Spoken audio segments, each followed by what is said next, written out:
I top Billin, week 1 in the books for the Tennessee Titans, and all I have to say is survive in advance, right? It seemed like a very listless game from the Tennessee Titans. You had a pretty much fired up Broncos team. It was the last game of week 1, late at night. I'm not going to put too much stock into this particular week 1 game, and too much of any of these week 1 games. If you came out and balled out, hats off to you, but let's be real here. There were some unforeseen circumstances that I think we all know that would make some teams or could cause some teams to come out the gates a little bit slower. So while you can't use it as an excuse, in my opinion, because everybody's on the same playing field like that, it could be possibly used as a reason, if you get what I'm saying there. So the Tennessee Titans, we know what the Tennessee Titans are about. They are the most physical team in the NFL. They are predicated on the run. I think the run sets up the entire team. It sets up, obviously, the offense and the rhythm of the offense. I think it sets up the defense, of course, with being able to get more rest and being able to pin their ears back as far as the pass rush goes. But it sets up everything, man. The concession stands or whatever, like everybody is predicated off the run, right? The valet parkers. If you ain't running the ball, your valet parkers in Tennessee, they're not going to be doing good, right? So we got to have that run game popping if you're the Tennessee Titans. But hey, they won.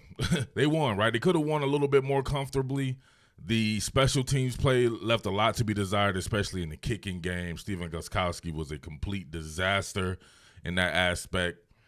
Got one block, though, so you can't blame him for that one. But as far as being Steven Gostkowski that we saw with the New England Patriots all those years, the injury or whatever he had definitely right now is working him mentally at the very least. Missed one, and then that was pretty much it. But, hey, he came through in the clutch, right? So you got that victory. But I have to talk about what went wrong. Obviously, I'm going to do a little bit of a film study here with the TV copy stuff. Isaiah Wilson. You got to get Isaiah Wilson back in the toe, right? There's certain people I think fit certain teams better, right? Like if Isaiah Wilson didn't go to the Tennessee Titans, me being a guy who's covers Georgia primarily, I would say that he's not a first-round pick. He's not a first-round type player. Maybe a first-round type talent, if you consider his size and his athleticism and stuff like that. But if you watched him play at the University of Georgia, I didn't think he was a first-round pick. However, he is playing a premium position, so him being pushed to the first round doesn't necessarily surprise me. But I will say this. If it's the Tennessee Titans and they were picking even in the top 10, Isaiah Wilson is a top 10 pick for the Tennessee Titans because he fits that scheme to perfection. The loss of Jack Conklin, I'm not sure what that did for the run game, but you got to give hats off to Denver, right? Denver has some very, very good players on the defense side of the ball, one being Jarrell Casey. That sucks. Like I've said on these Tennessee Titan contents before, if Jarrell Casey came back to that Tennessee Titan team and was allowed to flourish right alongside Jeffrey Simmons, although I do love Daquan Jones, Isaiah Mack, and these guys like that, Jarrell Casey is just a whole nother animal. And if his decline was greatly demised because he was out there balling, right, putting his hands up, blocking passes and stuff like that. However, being able to get that run game established with an Isaiah Wilson going against those guys in that front and A.J. Johnson doing his thing, plugging up the A-gap, they had a good game plan. So it's a copycat league. I'm going to wonder if a lot of these guys are going to be doing that gap-to-gap stuff, blitzing, making sure that Derrick Henry doesn't press and bounce. Right, he loves to press and bounce. You got to get him to chop his feet. My entire career has really started covering the University of Alabama, and that's when Derrick Henry was there. So I have mountains of film studies on him when he was in college.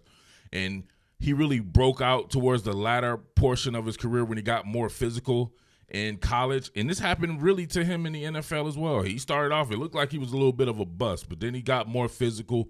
But the thing is, you got to have an offensive line that's able to get him going. Like, I mean, his first 3 or 4 steps. I say it like this. Derrick Henry may be the slowest back with the first 2 or 3 steps that he takes, but he may be the fastest back in the entire league over a stretch of however many more yards, right? His 0 to 60 is not that good, but his 60 to 100 is phenomenal, right? If you tested him in a 60-yard dash or something like that, he would be in the upper echelon to me. Once he gets going, I don't know if I've ever seen him caught from behind. right? Unless he's tired, stiff arming people. But in a straight foot race, the further it goes down the field, the faster he is. He's like Usain Bolt or somebody like that with these guys with these longer legs. But got to get him going like that. You can't get him to chopping his feet if you're the offensive coordinator. If you're the offensive coordinator, you got to get runs with him where he's got a little bit of momentum to himself. So they had a good game plan to make him chop his feet, try to bounce it to the outside. He's not going to do that. He's not that fleet of foot. He's not that quick. So it is what it is. As far as Ryan Tannehill goes, you know what? Matter of fact, let's stop talking. Let's just go ahead and get into it and some of the stuff that I saw, all right? What more can I say? Top Billin. All right, so of course it's the Tennessee Titans, most physical team in the league. You cannot have breaches at the point of attack, right? At the point of contact, you cannot have somebody play on the other side of the line of scrimmage. Now, on this one, it's a staple in the Tennessee Titans playbook.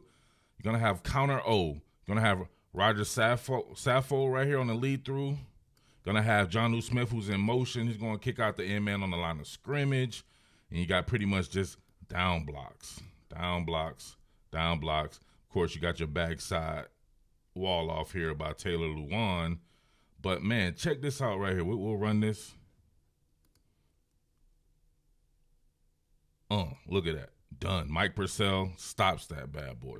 Mike Purcell at the point of contact. You know why? Everything looks pretty decent here. But you got to watch Nate Davis on Mike Purcell here. Even with this being said, if he could have got into Mike Purcell, got a little bit lower in his technique, just kind of walled him off there, this is setting up to be a pretty good run here. You can see it with Saffold climbing up here. Jonnu Smith, end man on the line of scrimmage. You got Ferkser down here climbing up to the second level to get who he got. Mike Purcell stopping the middle linebacker here.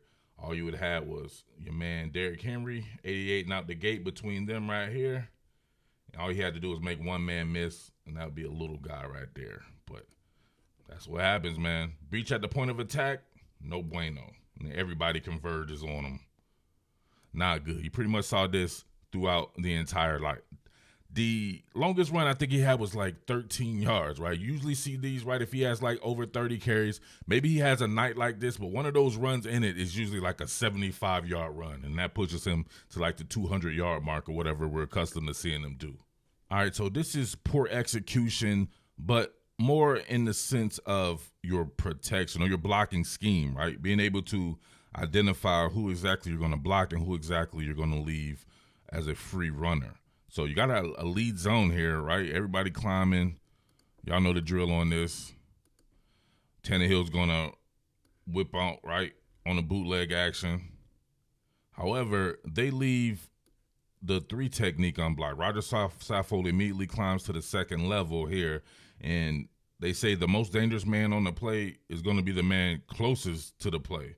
So my point is this is why not leave this guy unblocked and maybe he gets worked by the boot action. But no, they block him. Taylor Lewan blocks him instead of trying to reach this guy that Roger Saffold was originally in front of, right? So let that go here. Look at that. Like, it makes no sense to me.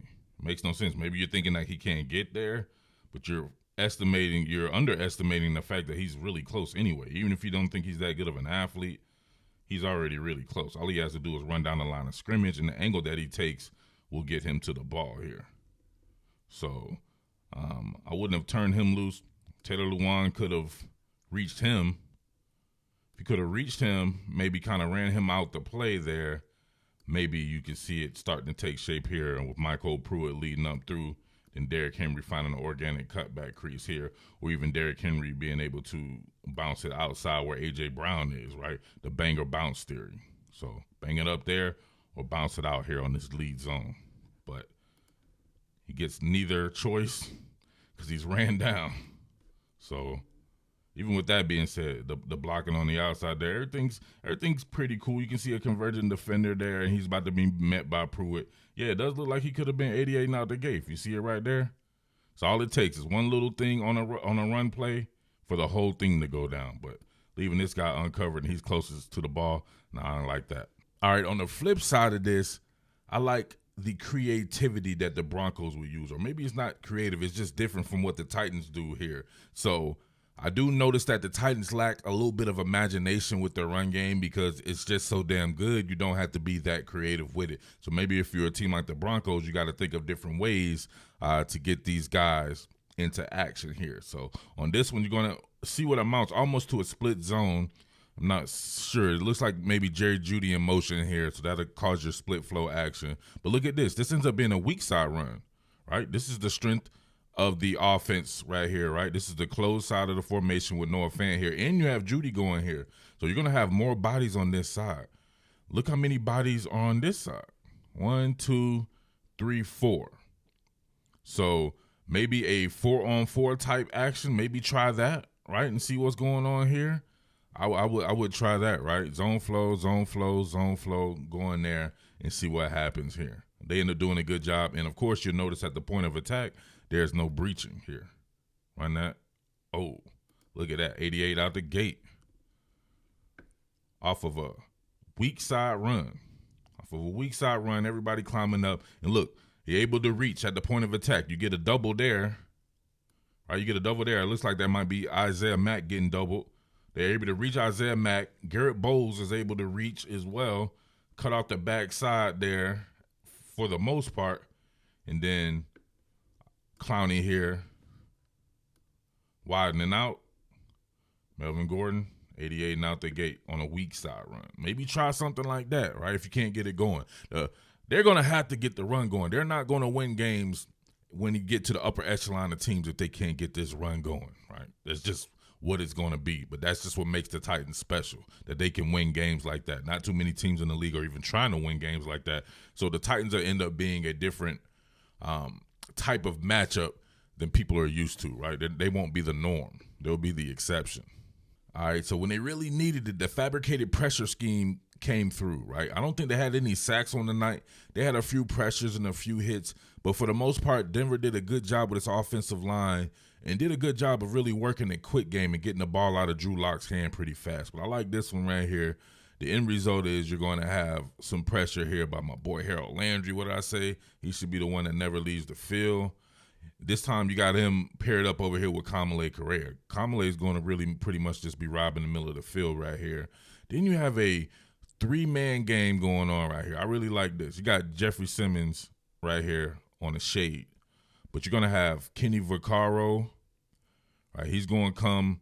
I think he's eventually going to try to come all the way, loop back around on here. But you got Jayon Brown. You got a hard inside approach by Jadeveon Clowney, which he does anyway. Then you're going to have Jayon Brown kind of take the outside approach right here. So giving him a lot of shit to work with while actually playing man-to-man across the board there as well. So check it out. Oh, look at that. Nasty. Love fab pressure schemes. Love playing with them. I used to like this scheme called Avalanche that we had. It was a nice fabricated pressure scheme when I played. That's when I was playing linebacker as well, so got to do a little bit of something on that. But you can see right there, 2 men occupied with Jeffrey Simmons. Kamale takes away the immediate threat that Jerry Jeudy could probably cause, or even what Noah Fant looks like he could be pretty much taking an in-breaking route going on right there. Doesn't get home. It's a long working play for Kenny Vaccaro. You would just hope that Drew Lock maybe tries to escape out the back door here. You can almost see Jerry Jeudy uncovering right there. But too much for Lock in his face. Harold Landry ends up forcing him to throw an errant pass there. And they actually really needed this, man. This game was a lot closer than it should be. But, hey, it's the first game and you survived. Survive in advance. All right, so my man Ryan Tannehill was pretty much off. Now, like I said before, can't use having no preseason as an excuse, but it could be a reason that he was off. However, he made plays when he had to make plays, and obviously he'll be fine in my opinion here. But he was predetermined in throws like this one at Adam Humphries here. What happened with this one, he almost threw an interception here. He knew that it could possibly be a vacation in the middle of the field right here. Right? If all things worked out well, you're going to have Adam Humphries on a sit-down route here. And then I think you're just going to have just pretty much just everybody going to the sticks, right? Corey Davis, I think, was going to the sticks. So he's going to pretty much have stick routes across the board. But what happened was, the tight end here, Firsker, had the man-to-man assignment with Josie Jewell was Firsker here. He saw Firsker stay in the block. So with him being in pass protection, he decided to just go ahead and stick back in the zone. So you had him and A.J. Johnson right here sticking back in the zone. So Tannehill already had determined that he wanted to go there. See it work here. He drops back. He's like, man, I'm going to go to Adam Humphries. Even though Josie Jewell is standing right in front of this man, he does not see him because that's what you have blinders on. If you have something predetermined in your mind, you have blinders on. Doesn't even see him. Throws it right to Josie Jewell. But guess what? That man, Jarrell Casey, stopped him from having an interception because he threw it right there. And look, boom. Got his shot packed, right? Got his shit blocked. That would have been bad. That would have been real bad right there. I'm not sure if this mattered anyway, though, because I don't think they made a field goal or anything. But as you can see there, man, it is what it is right there. That's a little bit of TV copy work. Might come back later on in the week and work with the coaches' film and see some of the stuff that I wanted to see, like from the secondary, right? They don't give you good angles and, to me, good replays on ESPN like you get on Fox. So I can only do so much with the TV copy with ESPN. But like I said before, Tennessee Titans will be just fine. Get that run game going, survive in advance. I still think the Tennessee Titans are going to have a very big year, but we shall see, right? A lot of teams out there, everybody else is on scholarship too, so we'll see how it shakes out. Got to get that offensive line back. Got to get Isaiah Wilson back. Got to get that run game going, get real physical. Isaiah Wilson fits that. He's going to be extra mad.